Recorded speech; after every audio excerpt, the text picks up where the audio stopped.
Yeah,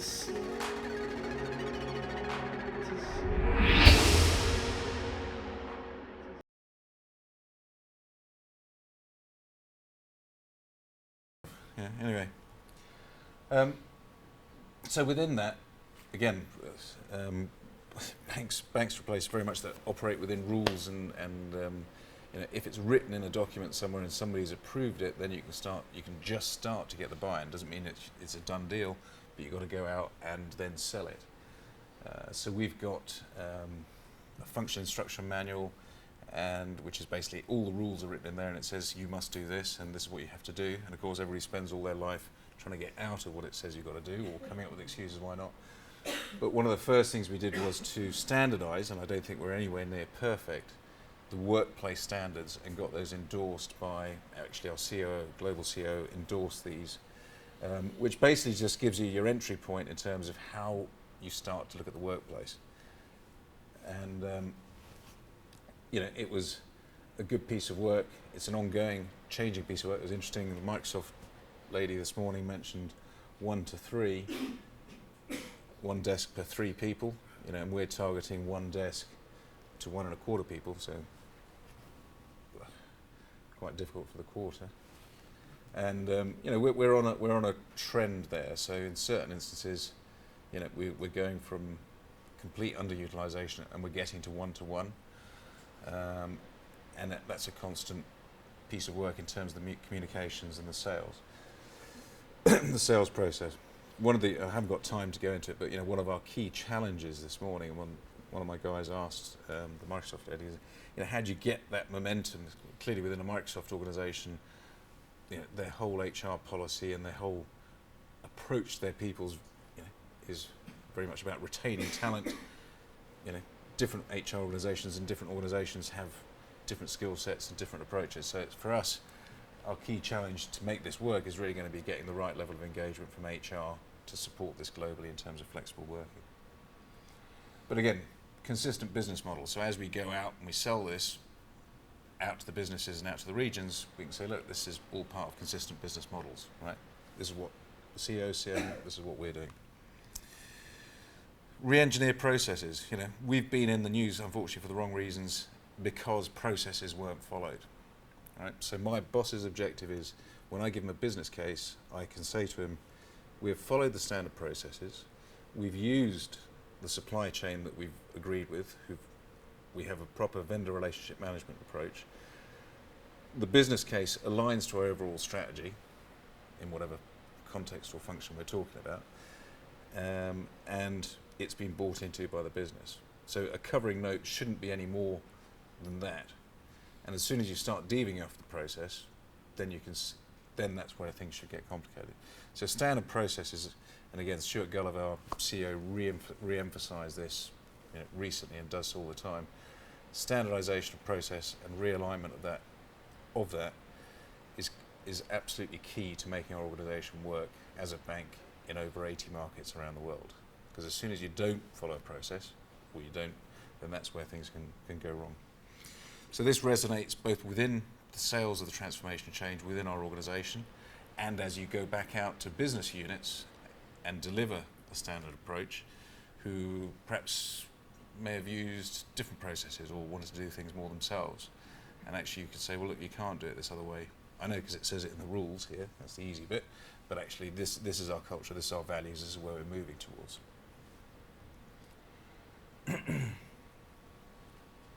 So within that transformation, the bank's going through a massive transformation. So we were a federated, and we've said it, we were a bit of a federated business.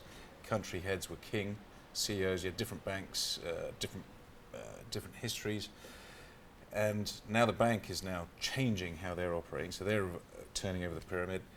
And we are going to 4 main global businesses: Global Banking and Markets, Global Private Bank, RBWM, Retail Banking, and Commercial Banking. That's it, 4 businesses, globally led, with global CEOs, global COOs. So that's a huge cultural change within our organisation. As I say, it aligns with our globalisation of our little CRE function.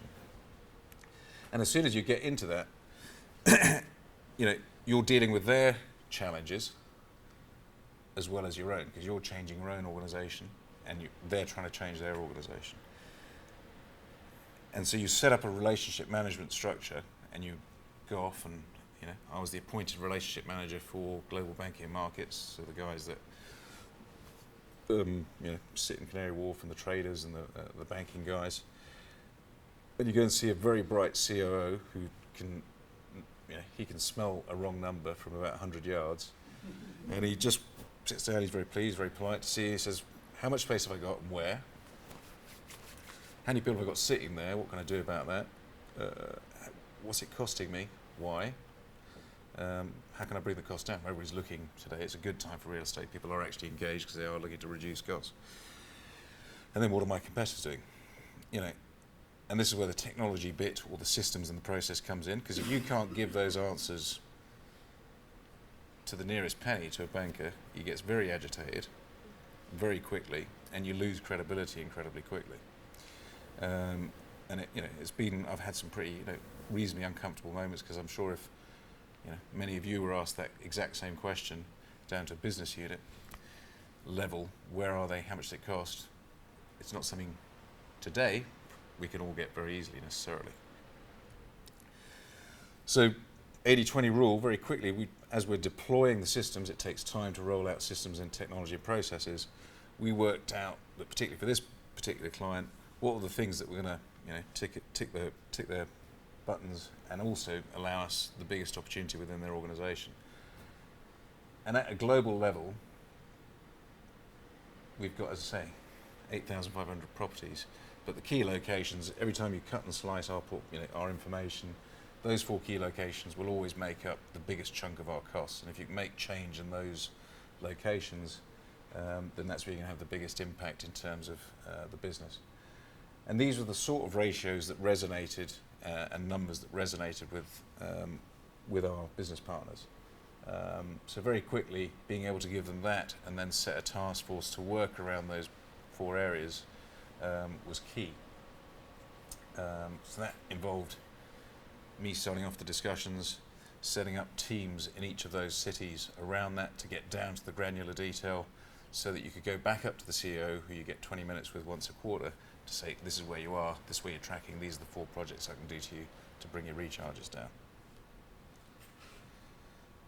So if that was the sort of information you want to give, which is around key metrics of cost per square foot, cost per FTE, cost per workstation, what were the technology tools that we've thought we need to enable this on a global scale?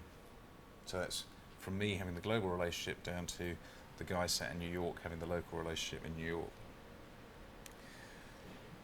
So, as I say, we've got 23,000 technology folk. So, and my boss actually now, the head of global CRE, is with a technology background. We've now got lots of us looking at the architecture, IT architecture.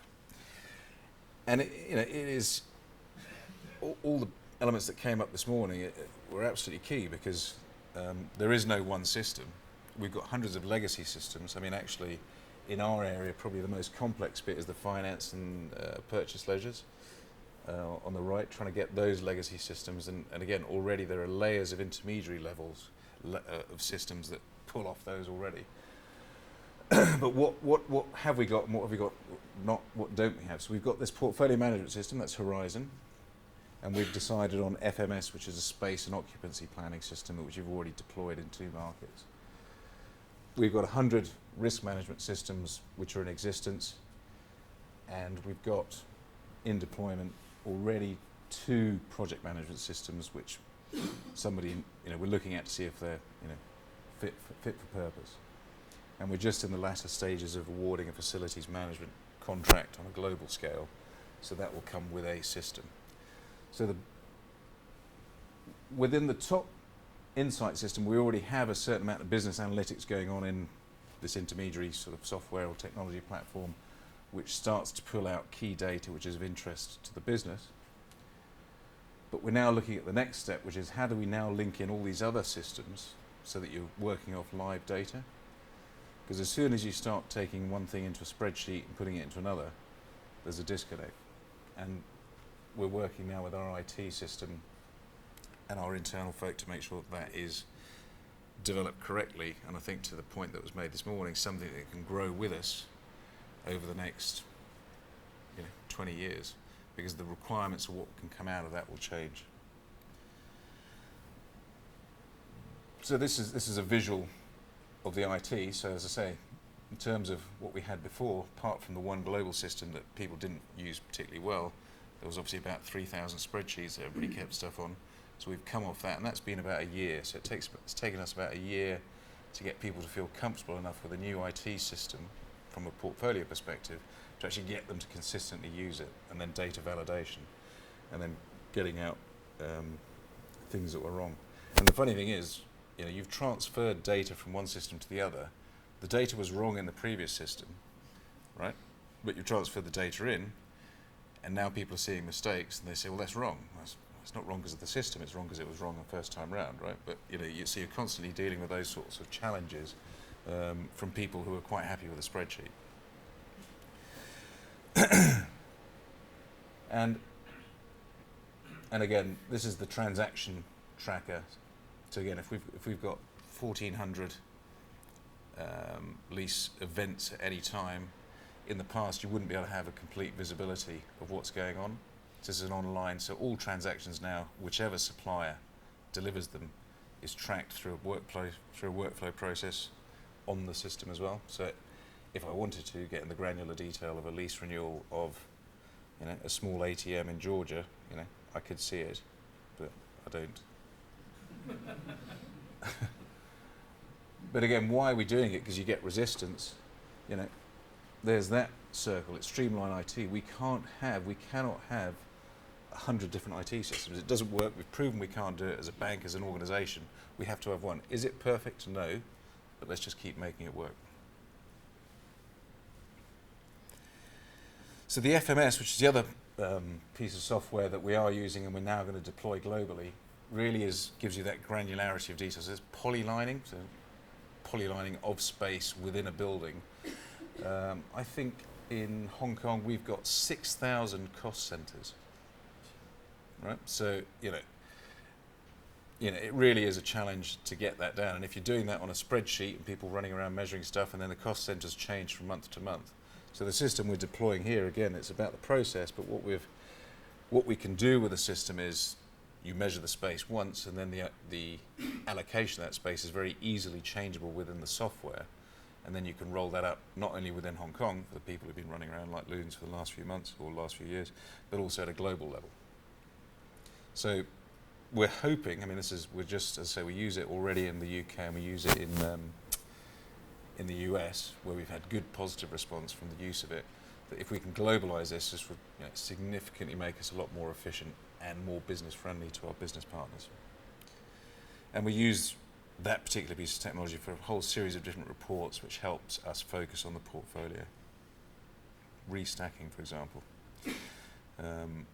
It just provides the business, the useful visual aids to do what-if scenarios, particularly as we're moving people around quite a lot in today's day and age. And this would quite an easy tool to use, saves us a lot of time, and it's a very visual tool to take to the business and say, look, I can't move you in here, because as you can see in this one, we've got 3 data center floors. Right, and then as you go through that, what comes out of that is you can't do it, but actually should we really be having a data center floors in this building? We've got a strategy around that. So visual aid to do that. So at the end, what do you get out of what we're trying to do, and how do we then sell that back? So as part of the transformation, this project in India sort of pulls together all of those pieces, because we did it with the new transaction partners. We used the standard processes. It was a successful transaction for the business. We did this with a lead building, so that supported our sustainability goals, and basically reflects all the areas that we're trying to deal with as a business. And that's sort of how we now can play that back both to our own internal CRE teams and also to the businesses as we develop that out. What are the lessons that we've learned on this transformation journey? Making any change relevant to the business now. So as I say, globalization had been mooted before, so nothing, we haven't come up with anything fantastically new, but it just didn't resonate with the business at the time, and it didn't get through. communication to the stakeholders was key, and we put an enormous amount of effort. I think we had 231 lines of communication that would change for different types of stakeholders. So you had a line of communication for the COO down to the CEO, and then working out where people were in terms of stakeholders. You know, what they were going to, what their interests were was a key part of the process. And then constant power of MI and continue to develop that and understanding what you can do with it, and also how it can go wrong if it's not excellent, because somebody will always find the wrong number if you don't get it right. So that was really it. And I've had the 5-minute warning, or 3-minute warning. So if there's any... Just a quick question. You mentioned there are 4 business units? 4 global businesses. Yeah.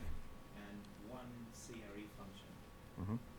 So do you have 4 different strategies for real estate, and where you report and take direction and align with each of the business independently, or do you have one common?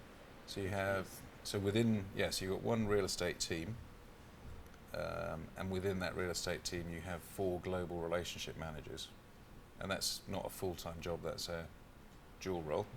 So say I'm the relationship manager for global banking and markets, there's a relationship manager for global private bank.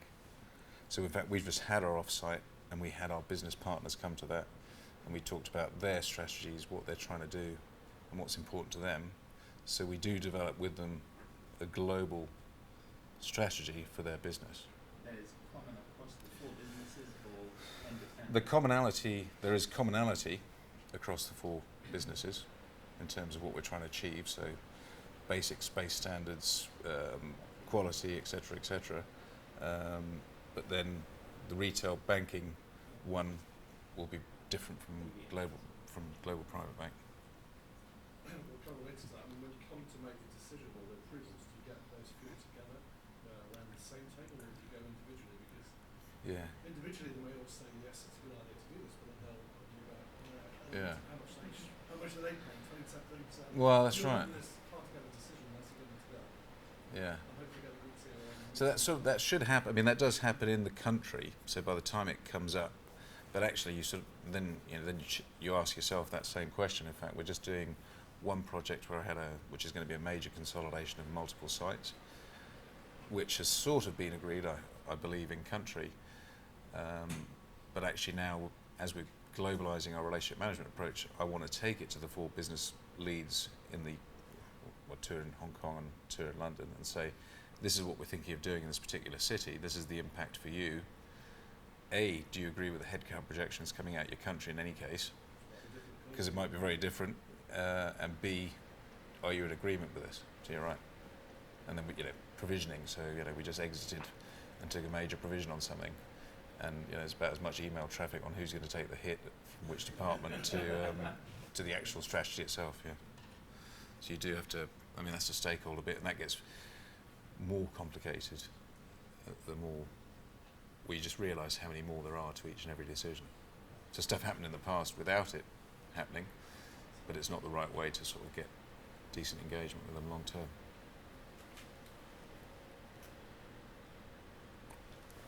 I got that one.